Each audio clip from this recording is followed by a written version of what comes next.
Welcome to a very special episode of the Nintendo Powercast. I'm your host, N64 Josh, and I'm joined by none other than the legendary Rob McCallum. How are you, my friend? Very good. It's always like strange deja vu when you and I record because we've done this so many times. It just feels like home, though. It's a good feeling. Yeah, it is. It is. You were one of my very first podcast guests, and you will forever razz me for starting one of my shows where I was like, "The Lootcast starts now." And so many messages like, "Hey, we should do a podcast when it starts." No, like it's the best. It's so good. But we go way back. Our very first interview was about the documentary where I was introduced to you anyways. It was called Nintendo Quest. And we are back to talk about Nintendo 64 Quest, but you know, we probably got some new listeners, some new people that may not know about you or Nintendo Quest. And so give us the elevator pitch. Tell us about what Nintendo Quest was. Yeah, happy to. Well, Nintendo Quest was a documentary feature, my first that I made 10 years ago, in which I dared my good buddy Jay Bartlett to collect all 678 North American retail released NES games in 30 days with no online purchases. So we had to hunt down a complete set in person, face to face, friends, collectors, stores, whatever he had to do. And he had that ticking clock working against him. And he wanted to do this because it had always been his dream to have a complete set. Walk in that room, be able to pick any game from that library and be able to enjoy it. And I said, well, if this is your dream, I want to know how far you're willing to go. What will you let get in your way? So we hit the road, drove over 10,000 miles on the ultimate 8-bit road trip. And it was fun to see what obstacles cropped up to try to prevent him and get in his way, and what allies as well came to his aid at different times. The stuff that you couldn't write. And it went on to actually be a pretty crazy film for all of us. It got a lot of notoriety. It was covered in EGN, covered in Forbes, covered in Vice, picked up by Lionsgate, all around the world, and it still plays. And in the last year alone, it's had a massive boom and resurgence. Which kind of leads us to why we're talking today about Nintendo 64 Quest. I mean, a lot of stuff has happened in between that first project and this latest one, but those are the kind of bookends. I love it. I love it. I got from the chat here, Servant saying, I loved Nintendo Quest. So it's still a movie I'll put on periodically and just like, you know, sit back and kind of reminisce almost. Because no, it's like, you will not do that. You don't. I do. Really? Yes. Oh, dude, yeah. That's so cool of you. Yeah. Because there's just like, there's something about it. It was like, you know, when you're first getting into the content space and you're trying to reach out to people, like you don't know who you're talking to necessarily when it's like, oh, somebody you heard on a podcast or something, you know, like I didn't know it would be essentially a lifelong friendship, you know, that started because we were talking about Nintendo games, right? And I mean, we've done different projects. I've been in some of your projects, and like it's just always a pleasure. To see the Portland screening of Nintendo Quest. We did like a 13 screening tour across North America, one night only, and you came to the very last one in Portland, Oregon. You drove down from your place and met us there after a long drive. And it was like really cool because we had talked so much leading up to that. And then because you were there, we got to film with you and interview you and put you in Nintendo Quest Power Tour, which is the 9-episode follow-up. It's just awesome. Like your friendship and your support of everything that I do and that we do it means the world to me, man. It's a very special time. Like it was so special. The energy of the audience, just everything. There was just something in the air. It was such a great time, and just meeting you and Jay and Glenn. You know, like it was really, really a cool time. We got some more from the chat here. Nintendo Quest is the documentary that made me start collecting. I grew up with the SNES and the N64, but your documentary made me want to start collecting GameCube games instead of just gaming. So there you go. I'm sorry. That's the first thing I'll say. I'm sorry, but thank you so much. That's the best double-edged compliment ever in the world. I love it. Well, let's talk about Nintendo 64 Quest. So what's happening here? I mean, I remember when, the first one was like wrapping up, and then, there was the Power Tour and all this kind of stuff. And then everybody's like, is the Super Nintendo Quest next? Or is it, what's it going to be? And so, here we are. I got a message from you like, probably a year ago or so saying, hey, keep the mum's the word, but we're doing it. And I was like, yes, let's go, baby. So what's the story here? Well, it would be far too obvious just to do Super Nintendo Quest, the follow-up to NES. A lot of people would love to see us do a Super Nintendo Quest. But when it comes to gaming in our hearts and passion, it really goes from NES to N64, because that system brought us together in a huge way with all our friends and represents a time in gaming that is just super unique and interesting to discuss. And it represents an age of gaming that we'll never get back to. Online gameplay and multiplayer now means something completely different than what it did in the 90s, with 4 players split screen and screen looking on the couch and elbowing me while I'm trying to, lay proxies in the stacks with GoldenEye. It represented a different way of doing things, and much like Nintendo Quest was a way of looking back, this felt like the right way to look back. And 10 years after the NES comes out, the N64 kind of comes out. So 10 years after Nintendo Quest comes out, N64 Quest comes out. So there's some nice parallels there. I love the SNES. I didn't grow up with one, but I can really respect that system. But to be honest, it's just an evolutionary leap of everything that the NES did well. They've polished it. They've made the graphics better, the sound better. It's just a higher iteration of something that they knew worked. The N64 was this new experimental thing into 3D gaming for Nintendo. And Nintendo's most exciting when they're doing something new. That's when they become trailblazers and really put everybody on the edge of their seats. Is it going to work? Is it not going to work? Doesn't matter, because it'll usually be fun, save one or two examples. In the N64, that's a staple in gaming still, that you can throw a lot of stones at it, but there's certainly a lot of respect you got to give for it. So it just made sense to do N64. And with Nintendo Quest, there was almost 700 games, right? 678. Even though he ended up getting variants, the gray Zelda carts were thrown in there, the Punch Out greatest hits, Metroid greatest hits. So he ended up getting like 680 something. But because the N64 has 296 games, we thought, well, you can't give him 30 days. That's too easy. So let's do it in 14 days. Less than half the amount of games, less than half the amount of time. And one of the things people talk about ad nauseum is the budget aspect in Nintendo Quest. Now, if you pay attention and you listen to the prices and stuff, you can figure out what Jay's budget is and what he's paying for these carts. But it was withheld as part of the movie because we didn't want it to be like an episode of Pawn Stars where you're tracking the math and doing the accounting transaction to transaction. It was much more about the journey and what he's up against, and will he be able to make his choices and get to the end in the right way. This time, instead of collecting for himself, he's fronting the cash, going out and trying to collect all these cards, and whatever he can find in those 14 days, he's going to raffle off in support of Alzheimer's and dementia. Jay lost his mom to Alzheimer's and dementia not long ago. My grandfather's been recently diagnosed with it. So it hits pretty home. And here we are, guys that are celebrating the past all the time.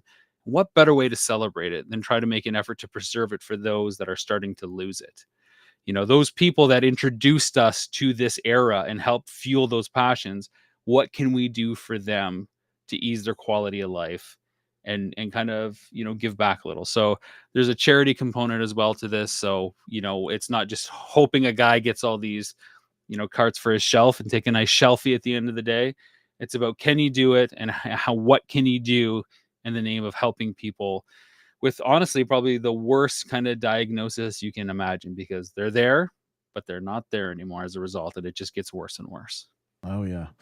Yeah, and you are absolutely correct when it comes to the N64 being a very special time in gaming. I was even looking at the date. And May 18th, 1999, I sat in the movie theater, in line at a movie theater, to watch Star Wars Episode 1. Okay? Mm-hmm. And we were the front of the line. You know what I had with me? Episode 1 racer? A TV VCR combo, my ice blue or green N64, or maybe it was just the regular one back then, GoldenEye, 4 controllers, and a 3-foot long pizza from Little Caesars, and we had this massive crowd around us, everybody taking turns playing GoldenEye. You know, the movie theater staff was like, what are these kids doing, right? But like that's a defining moment. That's my Karen on the roof or whatever from the Switch, you know, like the Switch ad. Like that is and that didn't happen. I mean, it could have happened with the Super Nintendo, but it was when you brought out a 64, you know, there were just so many people that are like, yo, are we playing GoldenEye? We playing WCW? We playing, like, it's just it's a special system time. that invites playing together, right? Mm-hmm. And a lot of people will make the comment, well, you know, Square and Enix weren't on it. They didn't have a lot of third-party support. There's a desperate lack of RPGs. They're like practically vacant on it. Okay, but Nintendo, I don't think intended this console to be this one player sit in your basement or your bedroom by yourself. They put 4 controller ports natively in the console. Right. You're not buying accessories. They said out of the box, plug in with your friends. We're going to make games that cater to you playing together. And that's what they did. And that's why it's so easy for me to get over. Okay, so yeah, they didn't have Final Fantasy VII. Would have been huge. Oh well, we got GoldenEye, Perfect Dark, all the wrestling games, Mario Kart, Smash Brothers, like Mario Party, go on and on and on and on. Yes. Bomberman, like it doesn't get bad with the 64. It for me, the 4 controller ports dictated my first 2 game purchases. I didn't even play Mario 64 till years later, probably 20 years after it came out is when I finally completed it. Wow. And because I wanted 4-player Mario Kart, and I wanted the first person shooter, right? And I didn't even buy the first Turok. I bought the second one because that had multiplayer. You know, like sure. There was just that it dictated so many purchases. Like if we couldn't have 4 people playing it, I mean, I did get Ocarina of Time, and I played through the campaigns of GoldenEye and Perfect Dark. Don't get me wrong, but like typically it was what's going to be multiplayer, you know? Yeah. So how can we have the most fun? And we're not thinking about myself. I'm thinking about us. What are we going to do on Friday night after school? Yep. That's going to take us all the way to later than we should be on Sunday night. Yeah, and what's better than planting proximity mines and all the spawn points in GoldenEye or Perfect Dark? Like, oh, it's so good, so good. It doesn't get any better than that. But so, I mean, there's probably only so much you can tell us, right? We don't want to spoil too much. But well, like, you can ask anything. I'll dodge questions like right. Annoyed, but yeah, I love it. So, like, what was Jay's response when you first asked him? Like, hey, should we try this and do it in 2 weeks? At first I told him 30 days so that there'd be just a parallel. And then I held back that it was going to be 2 weeks until I first started interviewing him, because I got to get those kind of reactions on the camera. I love it. With them and push his buttons, just to see that reaction. And once you can logic someone, into like acceptance, then it's like, okay, then it gets scary. It gets real. And it's just that pressure cooker. But this is something, we loosely talked about off and on, and quickly after any conversation about it started, it was like, no, because anything that we do after Nintendo Quest will be lesser as a result. It'll only be compared to the original. It'll never be as good because it'll just be seen as like a sequel. And, sequels typically aren't that great compared to the original thing. There are a few, but is this going to be the Empire Strikes Back of Nintendo Quest? Was the thing we'd always ask for. Is Super Nintendo Quest going to be that much better and that much different? Does it have to be? Should we do Genesis or a Sega Quest? We don't know. So, it took a while to come to this. And the hardest thing was we didn't want him to quest for himself again, because not that there's anything wrong with that, but I don't want people to invest that time unless there's a bigger message. It's something that we can do with our fandoms and our passions. How can we make this about more than us? And again, a system about the community, making it about everything else that's out there. We had done some similar stuff with our other series, Action Figure Adventure, which gave back to children's health and kids that are critically and terminally ill. So it's like, okay, that works. And we had an auction component for the action figures he found in those series. But we couldn't go by Quarterback Club 98 and expect to auction it off for even $10, right? Like that's a 50-cent game kind of thing. So how do you go after these cards, recoup the cash, and make it worthwhile so you're donating something to Alzheimer's and dementia? It's like, well, you could sell the whole set and hope that you're getting a margin there, which, there's some pros and cons to that, but that's not super exciting. And again, that's not really giving back to everyone. So we came up with a raffle. You buy a ticket, could get any of the games he finds, plus stuff that we found along the way that's been donated. Like we've had N64 systems and controllers donated to us, amongst other things. And why not throw in some signed stuff from us? So right now, if you go to Nintendo Quest or Nintendo 64 Quest or N64Quest.com, even, we bought both URLs because we're that flush. Let's go. Let's go. You can buy tickets and own a piece of the quest. Because one other thing is Jay has long since moved on from his NES collection because life and bills, wreak havoc from time to time, especially in the economy that we're living in. We often say, wouldn't it be cool to still have some of those carts or be able to take those carts and have them in the community where they each individually tell a piece of the story? Well, now we're able to do that. So if you go to Nintendo64Quest.com, you can buy a ticket. It's $25 and you could get, some super expensive games, some games that it's a good deal for everybody involved because it ultimately goes to support Alzheimer's and dementia. And we're teaming, of course, with the Alzheimer's Society of Canada, our region here that looked after Jay's mom, and everybody that's in our city and region. I love that. That is so incredible. And so this time around, it's going to be episodic, right? Not a feature film. That's the other big thing, right? Like 90 minutes, which is I think what Nintendo Quest clocks in 92. You tell me, you've watched it more than I have recently. You don't get to spend too much time in the stores. You don't get to spend too much time with the people that you meet along the way. You don't get to allow some of those curveballs that come really sit and gestate and really kind of do their dirty work against Jay as he's trying to, figure things out. We found that when we did an episodic formula, a little bit with the Power Tour, where we're going city to city in every episode as Jay and I raced to complete a set of must-have 10 games that we didn't have. And then later with Action Figure Adventure, it just felt more natural, whether that's a byproduct of watching shows like American Pickers, where we get to see more of the hunting and the ins and outs and the personalities or not. Probably a little bit.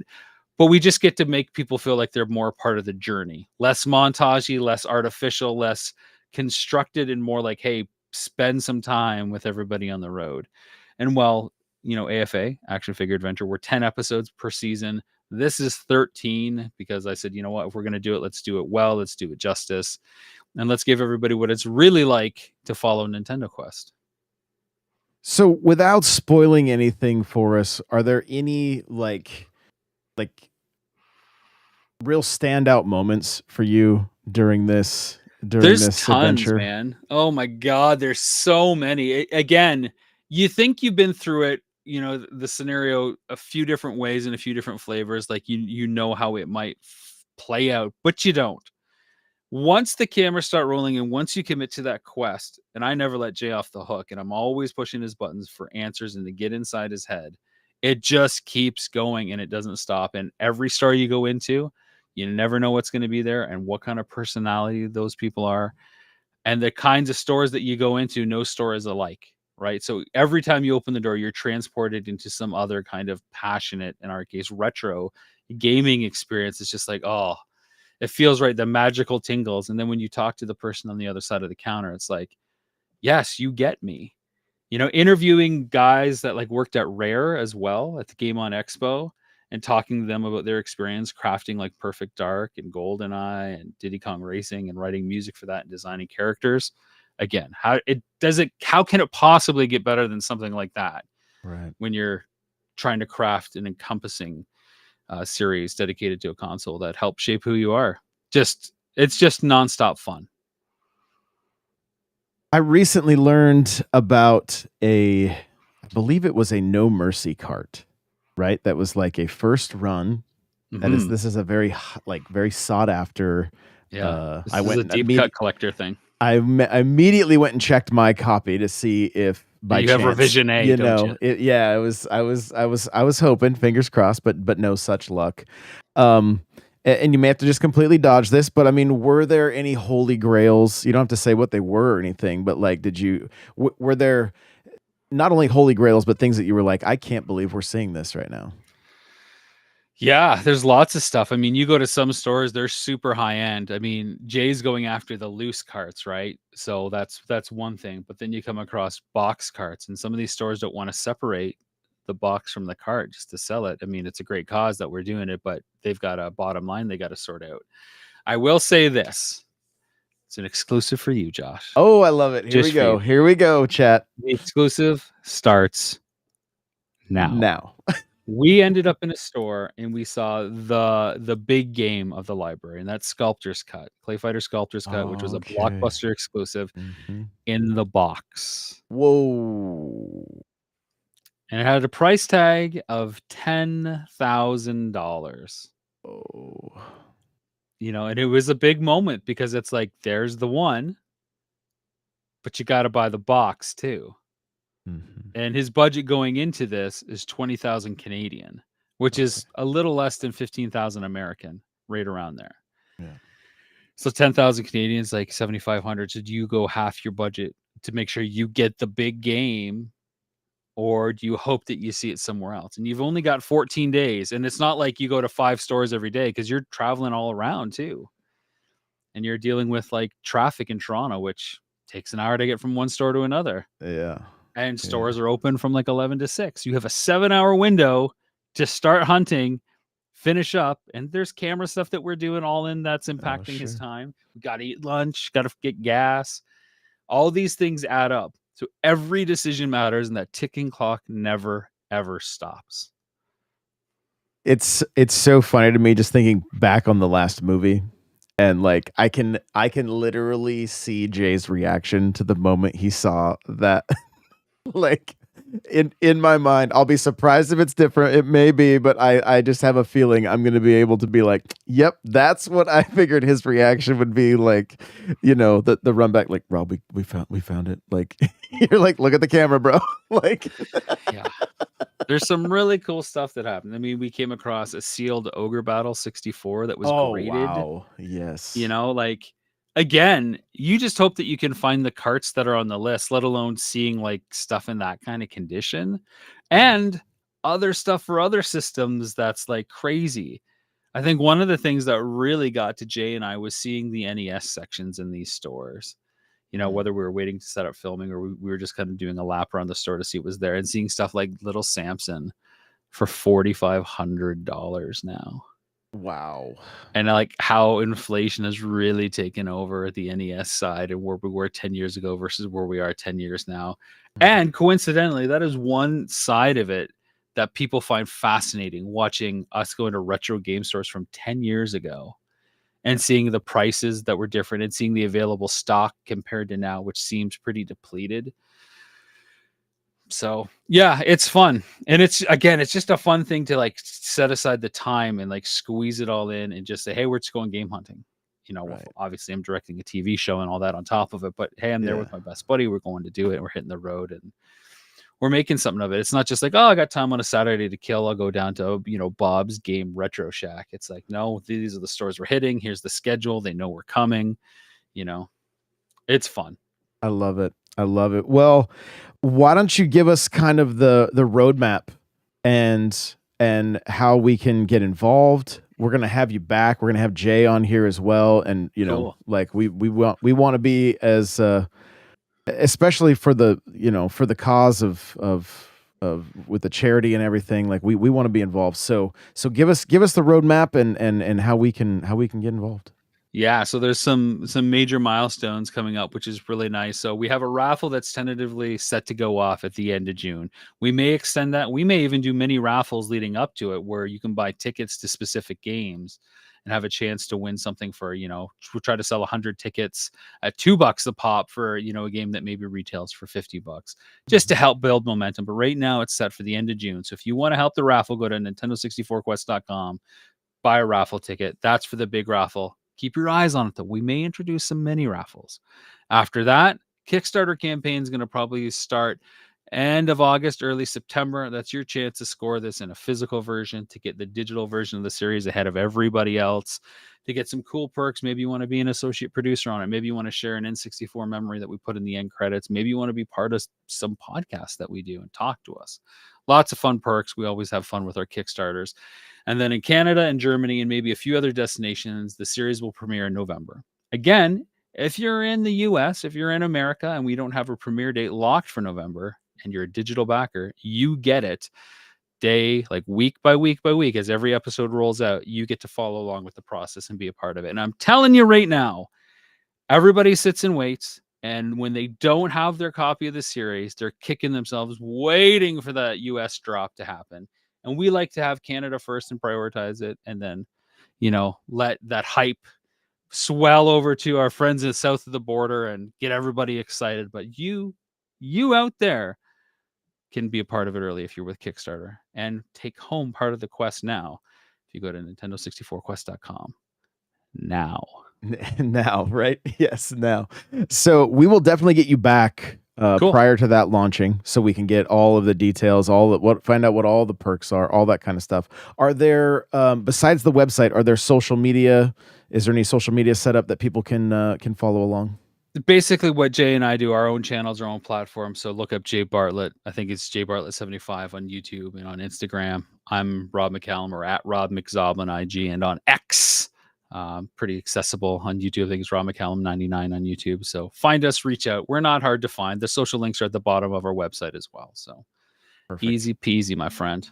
Perfect. Well, Rob, thank you so much for taking the time to well, chat. Thank you for taking the time. And I have just sent you a screener, rough cut of episode 1 of Nintendo 64 Quest. Okay. So you can take a look at that and drool about it. Everybody can think about what that might be like. One last from the... I wonder if they found Metroid 64 CIB. Oh, wait. Yeah. That's like a Glenn comment. It's totally a Glenn comment. It really is. It really is. Well, the last I'll share this with you because I think you'll enjoy it. But one of the last retro game stores I went into had a Mario Kart 64 telephone and also Mario Kart 64 action figures. And Very so, like, I don't even know if they were something that released here in the States, but anytime I see this kind of stuff, I'm like, oh, I often think about Nintendo Quest and you and Jay and Glenn and just like yeah, man, good stuff. It's good stuff. It's all part of the goodness of what we do. It is. It really is. Well, guys, the link to the website is in the description. It'll be, if you're watching this on YouTube, it'll be in the show notes on the podcast player. If you want to get one of those tickets, you said they're $25 right now. $25, limited to 1,000 right now. So we're trying to give away up to $10,000 to Dimension and Alzheimer's. I love that. That's fantastic. So make sure to get involved if that's something you think you'd enjoy. And we will see you guys in the next one. Bye, everybody.